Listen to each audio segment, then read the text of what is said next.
کتنے بم برس گئے فلسطین پر، کیوں نہیں نکلتے؟ ایٹمی طاقتیں ہونے کے باوجود بھی لوگ تگڑا بیان بھی نہیں دیتے. کیوں نہیں دیتے؟ بزدل ہے. میدانوں میں ایٹمی بم سے نہیں لڑا جاتا، ایمان کی طاقت سے لڑا جاتا ہے. ترس نہیں آتا تمہیں ان بچوں پر؟ سسکتی بلکتی مخلوق پر. تو کہاں ہے اقوام متحدہ کی تنظیمیں، اور کہاں ہے وہ یورپ جو کتوں اور بلیوں کے حقوق پر تنظیمیں بناتے ہیں، جو جانوروں کے حقوق کی بات کرتے ہیں؟ وہ کہاں اپنے دلوں میں چھپ گئے؟ فلسطین کے ہسپتالوں پر بم برسیں تو تمہارا کیا خیال ہے؟ تم سے حساب سے نماز روزے کا ہونا ہے؟ اللہ کے بندے تڑپتے رہے اور رب پوچھے گا نہیں؟ رسول پاک علیہ السلام نے تو فرمایا مالک قیامت کے دن کہے گا میں جو اس کی شان کے لائق ہے. اللہ فرمائے گا میں بھوکا تھا تو نے کھانا کیوں نہیں کھلایا، میں پیاسا تھا تو نے، یہ صحیح مسلم کی حدیث، مجھے کپڑوں کی ضرورت تھی لایا کیوں نہیں؟ بندہ عرض کرے گا مالک تو کھانے پینے سے پہننے سے پاک ہے.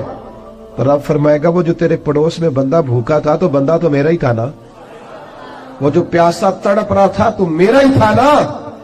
وہ جن ہسپتالوں پہ بم برستے ہیں وہ کون ہے؟ وہ جہاں جنازے پڑھنے کو کفن میسر نہیں، وہ کون ہے؟ جب وہ پوچھیں گے بلا کے تم کو اپنے سامنے تو کیا جواب جرم دو گے تم خدا کے سامنے؟ تم سو رہے ہو، سیاستیں کر رہے ہو، الیکشن کی باتیں کر رہے ہو. خدا سے ڈرو.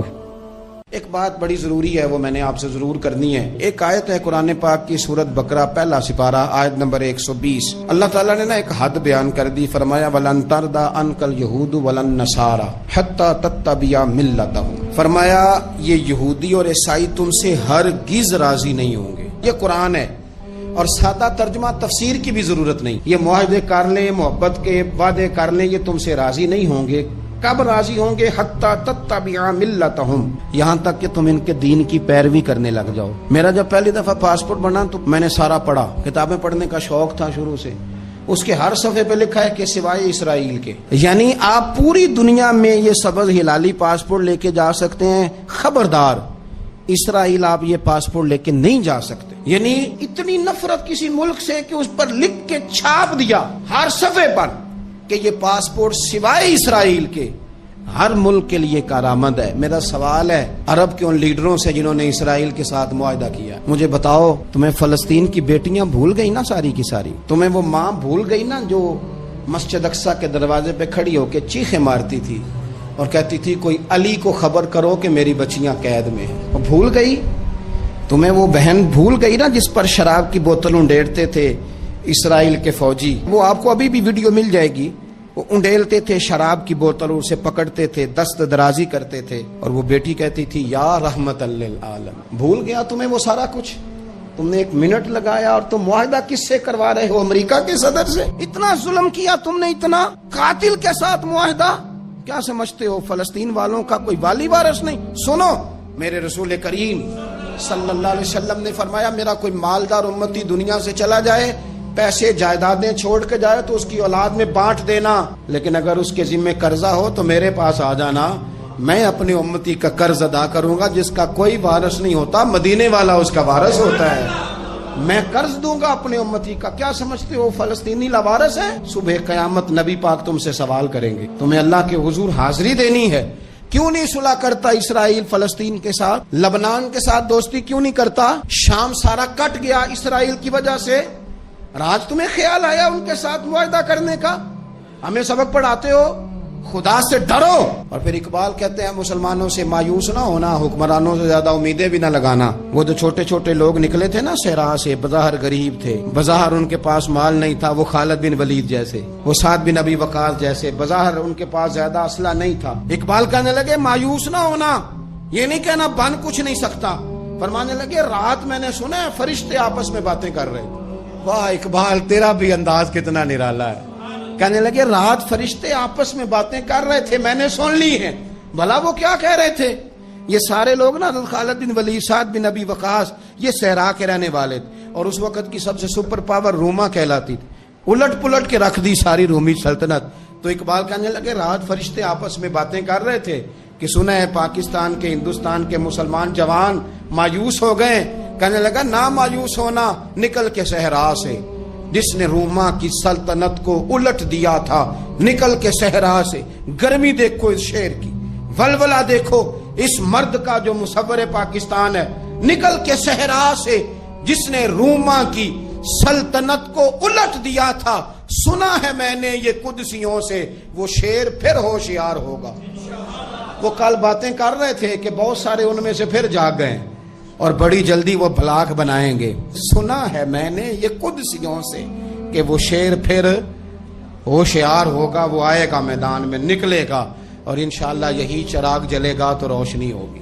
انسان زندگی میں جب جدوجہد کرتا ہے، کوشش کرتا ہے، وہ بہت سارے دنیاوی اسباب اختیار کرتا ہے، جتنی عقل اللہ نے دی ہوتی ہے اس عقل کا بھی وہ استعمال کرتا ہے، کوشش کرتا ہے کہ کچھ اچیو کر سکے زندگی میں، کچھ مقاصد کا حصول اسے میسر آئے۔ عزیز بھائیوں، ایک بات اپنے ذہن میں اچھی طرح بٹھا لیں اور لکھ لیں کہ زندگی میں جو کسی بندے کو کامیابی حاصل ہوتی ہے وہ رب تعالیٰ کی مدد سے حاصل ہوتی ہے۔ اگر رب تعالیٰ مددگار ہو تو پھر کوئی چیز بھی رستے میں رکاوٹ نہیں بنتی، اور اگر مالک کریم کو منظور نہ ہو تو انسان بہترین سیاستدان ہو، اچھا ایڈمنسٹریٹر ہو، اس کا ذہن بڑی وسعت رکھتا ہو، بڑی اچھی پلاننگ کرنا جانتا ہو، سارا کچھ ہو، تو بندہ ناکام ہو جاتا ہے۔ مسلمانوں کو جتنی کامیابیاں ملی ان کا پس منظر صرف اتنا تھا کہ اللہ تبارک و تعالیٰ نے اپنے بندوں کی مدد فرمائی، اور اب تعالیٰ نے قرآن مجید میں اس حقیقت کا بیان کیا، فرمایا بل اللہ مولاکم، فرمایا بلکہ اللہ تمہارا مولا ہے، وَهُوَ خَيْرُ النَّاصِرِينَ، اور وہ بہترین مددگار ہے۔ وہ جو رب تمہارا مولا ہے وہ بہترین مددگار ہے، اور اگر وہ مدد کرے تمہاری، سورہ آل عمران میں آگے جا کے ارشاد فرمایا اگر اللہ مدد کرے تو پھر تم پر کوئی غالب نہیں آ سکتا، اور اگر وہ تمہاری مدد چھوڑ دے تو پھر کوئی تمہاری مدد کر سکتا، کوئی مدد نہیں کر سکتا۔ بدر کی جنگ بھی اور فتح مکہ بھی رمضان المبارک میں ہوا ہے۔ میں دونوں پر غور کر رہا تھا تو ایک نیا مضمون میرے ذہن میں آنے لگا۔ بدر کی جو جنگ ہے اس میں بھی ایک عجیب انقلاب آیا ہے کہ 313 نے 1000 سے مقابلہ کیا، اور جن 1000 سے مقابلہ کیا وہ اسلحے سے لیس تھے، اور یہ جو 313 ہیں ان کے پاس 6 زرہیں، 8 تلواریں، چند گھوڑے، لیکن اللہ نے کامیابی دی تو خود رب نے بیان کیا کس طرح دی، فرمایا وَلَقَدْ نَصَرَكُمُ اللَّهُ بِبَدْرٍ وَأَنْتُمْ أَذِلَّةٌ۔ وہ کامیابی اس طرح ملی ہے کہ رب نے تمہاری مدد کی تھی، تم تو کمزور تھے، اللہ نے بدر میں تمہاری مدد کی، تم جیت گئے۔ وَلَقَدْ نَصَرَكُمُ اللَّهُ بِبَدْرٍ وَأَنْتُمْ أَذِلَّةٌ، اللہ نے بدر میں تمہاری مدد کی، تم تو کمزور تھے۔ پھر فتح مکہ نصیب ہوئی تو اس میں بھی بہترین منصوبہ بندی نبی پاک علیہ السلام نے فرمائی، بہترین حکمت عملی حضور نے اپنائی، لیکن ہمیں جو اللہ رسول نے بات سمجھائی وہ کیا ہے؟ اذا جاء نصر اللہ والفتح، فرمایا جب اللہ کی مدد آئی اور فتح نصیب ہو گئی۔ یہ اللہ نے مدد فرمائی تمہاری، یہاں بھی فتح مکہ بھی اللہ کی مدد سے، جنگ بدر بھی اللہ کی مدد سے۔ وہ جو مدد ہے اللہ تعالیٰ کی، جب وہ ہم یہ کرتے ہیں کہ ہم اپنی ساری زندگی سیاست کی نظر کرتے ہیں، ہماری سیاست صرف ملک میں نہیں ہوتی، ہماری سیاست خاندان میں بھی ہوتی ہے، ہم گھر کے اندر بھی سیاست کرتے ہیں، ہم کسی خاص طریقے سے لوگوں کو اپنے پیچھے چلانا چاہتے ہیں، ہم ایک خاص اسلوب اختیار کرتے ہیں کہ لوگ ہمارے پیچھے چلیں۔ اس کا نقصان ہمیں یہ ہوتا ہے کہ سیاست جو ہوتی ہے یہ شطرنج کے ہیر پھیر کی طرح ہوتی ہے، تو اس کے راز بڑی جلدی کھلنے لگ جاتے ہیں، پتہ چل جاتا ہے کہ بندہ مخلص نہیں تھا، سیاست کر رہا تھا، طریقے سلیقے سے اس نے جوڑ کے رکھا ہوا تھا۔ ہم ہر جگہ سیاست کے بل بوتے پر چیزوں کو لے کے چلنا چاہتے ہیں، سیاستیں ناکام ہو جاتی ہیں، سیانے لوگ فیل ہو جاتے ہیں، بچتا صرف وہی ہے جس کے پیچھے رب تعالیٰ کی مدد شامل حال ہوتی ہے۔